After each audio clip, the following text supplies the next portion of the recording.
want to go on a journey.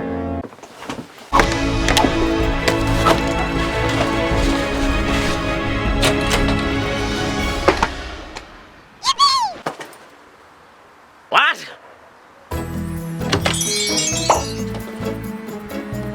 What?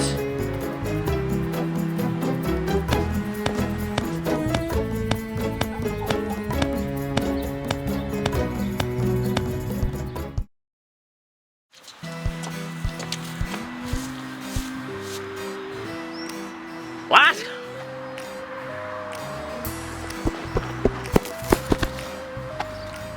Why is it nighttime all of a sudden? It's darker than an ogre's moob.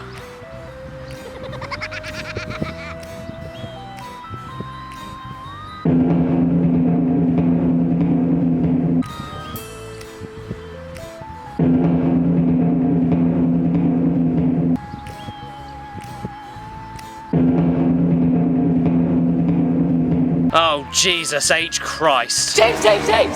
You need to review Croc Legend of Gobbos, because I swear to God you keep on using this soundtrack in every review you ever single do. Because we both know this is the best PS1 game ever made, and I swear to God I will murder a cat if you don't play it. And I want the world to know how good this game is, and the only way I can do that is by making you review it for the beautiful people in the world. Hey.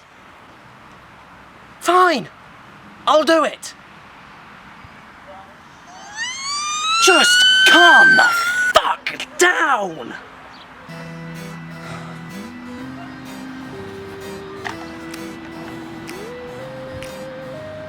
He looks awfully happy.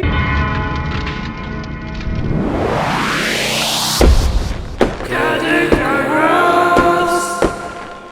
Greetings and salutations, my beautiful people, and welcome to the Caddicarus show, where I always do the dirty deed of deciding whether or not a game deserves to be slaughtered or salvaged. I can't think of an intro. And so, after so many people threatened me over reviewing this game, I'm now reviewing this game. Happy now? That's great, now fuck you. Developed by Argonaut Software and published by Fox Interactive, this game just so happened to be a bestseller on all platforms for 2 months running in the UK. And this fabled game is Croc, Legend of the Gobbos. Gobbos? Gobbos? Gobbos? Well, let's take a detour for a second to find out exactly how to pronounce that from an advert of this game on a VHS tape that we have of Casper, A Spirited Beginning. Croc, Legend of the Gobbos. Yeah, I'm gonna call them Gobbos. And trust me on this, I'll get to that movie soon enough. The Sniveler has sniveled his finest snivel! Anyway, this game was the byproduct of when Nintendo were planning on making a new 3D Mario adventure in which you play entirely as Yoshi. However, they gave up.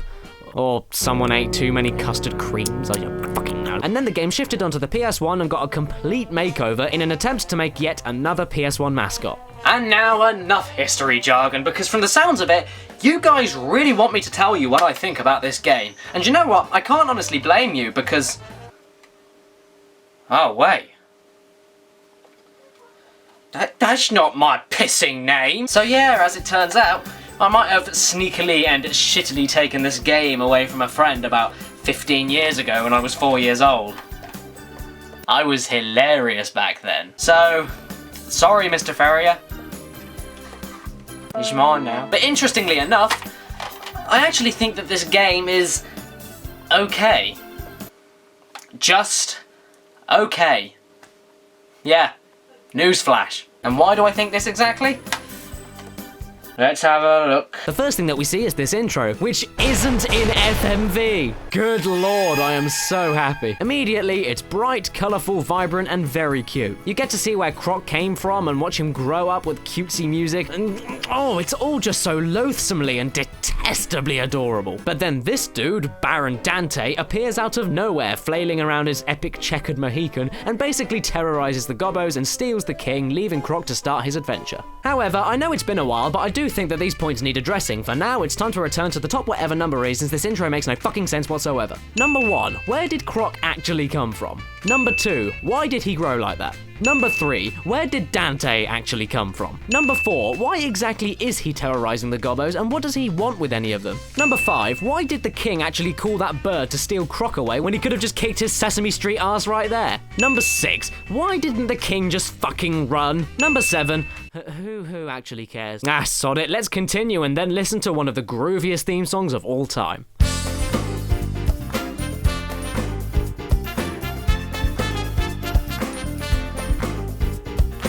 Anyway, enough fucking around, let's play. On to the first level. Starting off, immediately, the game looks pretty damn good actually. And the first screen that you encounter eases you into most of the game mechanics very well. It shows you some of the platforming you'll encounter without risk of harm, examples of enemies easy enough to avoid harm, the lava over there is bridged by an easy to cross log, and it even gives you the alternate stage route. Not to mention it even gives you some of the Gobbos and the colored gems to collect. But let's talk about them later. As I lovingly hop on top of this toilet and then look towards the distance, I see this.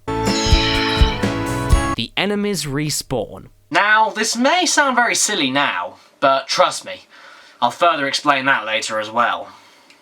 Anyway, let's stomp our way down here. Wow, I must admit, this underground thing is pretty damn cool. And while I'm down here, I also discover possibly the best quick turn I've ever seen in a video game. It's fucking ace. Quick, one button, cohesive, flowing, and perfect. And I don't even know what he does. I mean, it looks like Croc literally breaks his fucking spine. But just remember that for every dark undertone in this game, there's always a happy counterpart. For example, fireballs.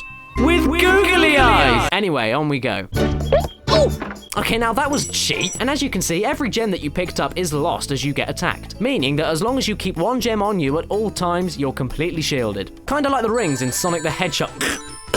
It's nothing really new or special, but what's kind of special are these game's controls. In the beginning, the game allows you plenty of time, space, and generosity with enemies and obstacles to allow you to adapt to these controls, and to be honest, they're very tricky to explain. Croc almost drives around the screen in a sort of slippy way. He glides on the floor with his feet.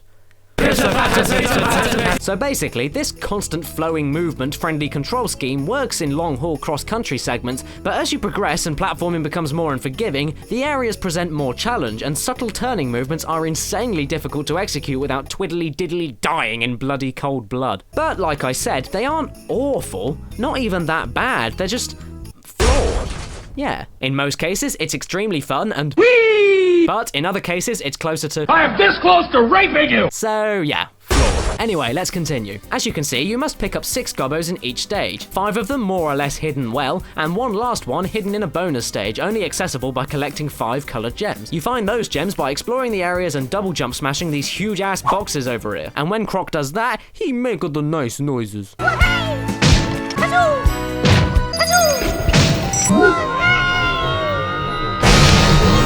Oh, this game.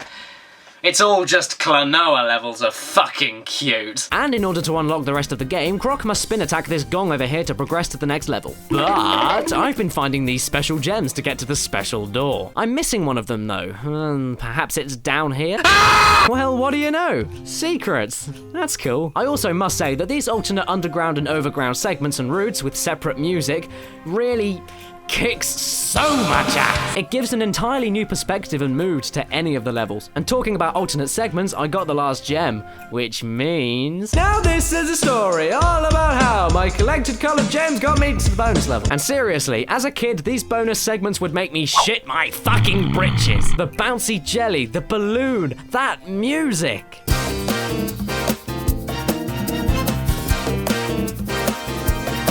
No. Anyway, when you collect 100 total gems, you get a new life. But even for getting 6 out of 6 Gobbos, they actually more or less do not that much. By collecting every single Gobbo in the first 3 stages after the boss battles, except the lacking presence of a boss battle before stage 1, you can unlock the 2 special levels of each world, where you'll then grab puzzle pieces which are then contributed to unlocking the final 5th world. But to be honest, there's no real reward for finding them. The last world is nothing exciting, and except for the very cheap and true final boss, the effort that you need to exempt in most of these stages to to grab these little buggers is seriously not worth it. You'll find yourself trying to work with the bizarre controls and trickier platforming segments in order to find one fucking gobbo, only to waste lives and frustrate yourself for a final goal that gives you no reason to care for. I mean, the unfair challenges due to minor control issues are far too annoying, and you come out with nothing really, except the true final boss, which then rewards you with an NES-style congratulations, and nothing else. It's far too tacked on to even worry slightly about. I mean, I'm not spoiling anything when I do this, but I'm going to show you the last cutscene of the whole game after the final true boss battle.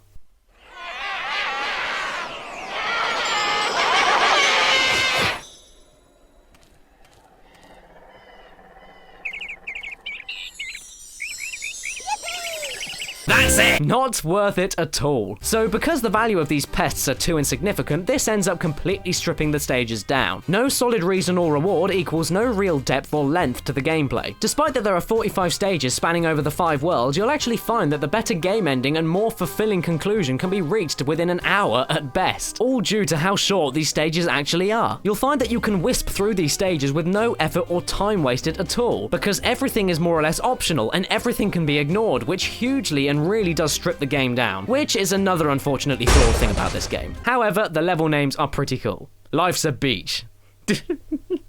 Get it? Now I should also talk about these enemies. They respawn, which isn't usually an issue in these kinds of games, but here they literally respawn less than 10 seconds after you rid them. Again, that's not usually an issue, but most of the time these guys are a huge pest, meaning that you just want them to fuck off as you try to work out a puzzle or perform some tricky jump, but then lo and behold, they keep on reappearing and attacking you before you can even think about working shit out, or even carrying out simple tasks. However, they all die in one hit, so I guess they're just an annoyance really. And anyway, despite what I just said, these visuals are actually great. For as short or as claustrophobic as most of these levels are, the graphics really shine. They're vibrant, poppy, nice and colourful, and they really give a lovely childlike and wondrous soul to the themes of these areas. They more or less pop the environments out of the TV set and into the house. The distant backdrops are simple, yet completely intertwined with the amount of things on screen, and the textures and colour schemes also beautifully contrast and integrate themselves, and it all just works. I mean, you can see that yourself, because You aren't fucking stupid, are you? But I must question how Croc's eyes prevent him from dropping dead. He has no shielding from the air. It's literally just eyes stuck on top of a head, nothing covering them. It's actually kind of stomach churning, simply disgusting, and yet fascinating. I wonder how it feels to caress the back of one's eyeball. It must be so liberating. Anyway, after breezing pitifully through level 2, let's go to level 3. And the start of this level presents me with this thing. I mean, just watch this here. The subtle movements are really hard to perform, and the fiddly turning and awkward sidestepping just barely saved me. And look here, I mean, that midday overhead sundown effect on Croc's body is gorgeous, but damn, I want to be in love with this game, but I just can't be. I mean, the level design for the most part is acceptable, yet completely forgettable. The main design features center around collecting the colored gems and the 6 gobbos in most of the stages, but as we discussed earlier, the reward is seriously not worth it, which is a huge shame. The developers seem to put all of their effort behind designing the puzzles and tricky segments based around finding the worthless pickups, leaving some pretty boring bits just to reach the end of a stage, and not to mention a good number of cramped and claustrophobic areas that provide nothing too marvelous. But like I said, the difficulty of most of the puzzles and platforming is down to a combination of the slight control adapting, annoying enemy respawns, and not to mention the camera control. And this camera, oh boy. At first, it's quite cool, since the camera can actually be controlled by the right analog stick. For 1997, that's actually pretty fucking cool. But this camera can be a nightmare sometimes. Not all the times though. Just flawed. Like, for example, some of the boss battles lock on and others don't. That's kind of annoying. And in some of these platforming segments, there's no handy way to position the camera to where Croc will land. And even when you adjust the vertical camera angle with L2 and R2, where this helps you see downwards, when you go to jump and land on that said platform, the camera immediately pans underneath Croc, giving you little to no idea where you're going to land, and many deaths can follow from this. But saying that, there's sometimes a lovely Mario-esque charm to some of these platforms in their positioning and style, which is really, really fun in places. Not all the times though. And now we must fight our first boss. Really? So yeah, we're fighting this thing. But before that, there's some more platforming bits, and there's some more lovely visuals coupled with the fucking awesome soundtrack. I swear, this soundtrack is the best thing about this game. Just listen to some of these.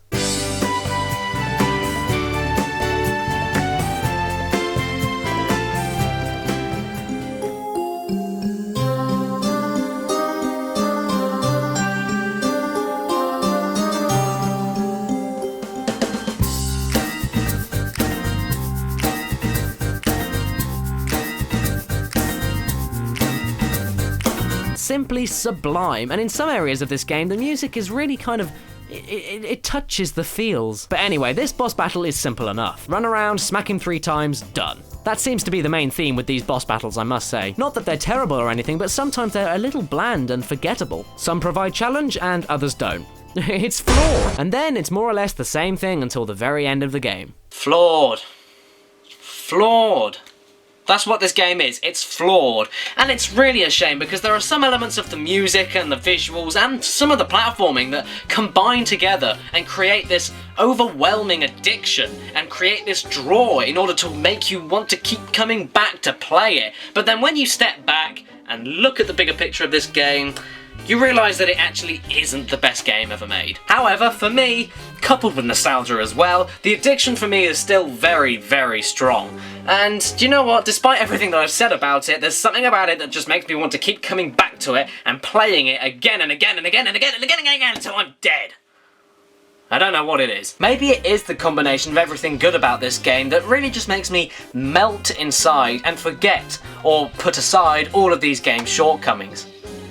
Maybe. It really does have a strong Mario-esque charm to it, which is really, it kind of makes sense anyway because it was a scrapped Yoshi idea, but still, it's hard to explain. You really need to play this for yourself and see what I mean, because it makes you love it despite everything that's wrong with it. But, you know, saying that, the good of this game definitely outweighs the bad.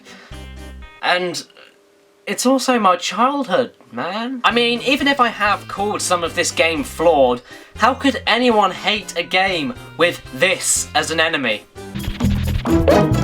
Salvage, salvage, salvage, salvage, salvage, salvage, salvage, salvage, salvage, salvage. I'm gonna regret that now. I know it. But until next time, if it's your birthday today or watching this video, then happy frickin' birthday to you, and please remember to stay beautiful. I couldn't slaughter that. It'd be like slaughtering my childhood. I couldn't even salvage it. I just couldn't. What shall I do? I don't know. I don't know what. I don't know anymore. Hello, Victor. Condiments.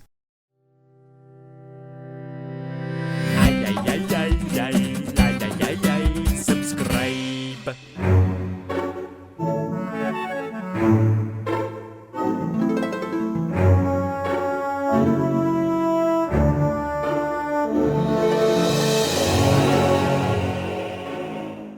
Hi, I'm Caddicarus, and today I'm reviewing this Croc game. It is the best game ever. I love it so much, and it's really good, and it gets salvage.